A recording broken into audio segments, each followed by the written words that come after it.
मध्ये नवीन ज्वारीची आवक कशी आहे भाऊ? आवक खूप आहे, भरपूर आहे आवक. आवक वाढली सांगता पहिल्यापेक्षा. आवक आणि भावामध्ये काय बदल झाला आजचे जे बाजार भाव ते? आवक वाढल्यामुळे बाजार कमी झाले, भाव कमी झाले. ठीक आहे. आज उच्यामध्ये काय विकली आपली? त्याच्यामध्ये आजवरमध्ये 45 पर्यंत विकली, खालीमध्ये 38 पासून 45 पर्यंत. 38 पासून तर 85. पाठीमागे तुम्ही बघितला 15 ते 20 दिवस अगोदर आपले 5200 पर्यंत हायस्ट उच्यामध्ये विकलेली. तेव्हा आवक कमी होती, त्यामुळे भाव जास्त होते.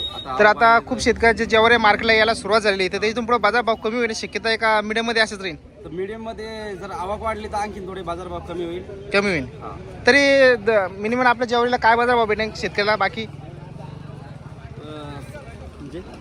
म्हणजे मिनिमम काय बाजार भाव विकेल? 4000 पर्यंत विकेल का ज्वारी? 4000 3500 पासून तर 4500 पर्यंत विकला. 3500 पासून 85 पर्यंत. ठीक आहे. आवक वाढली.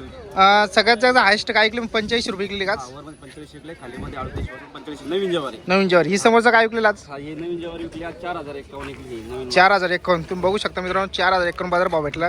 व्हाईट मध्ये एकदम सुपर मध्ये का? मीडियम मध्ये आहे. मीडियम मध्ये. समोरचा पलीकडचा हा पण 4000 विकला मीडियम मध्ये. हा मीडियम मध्ये. नवीन एक जुनी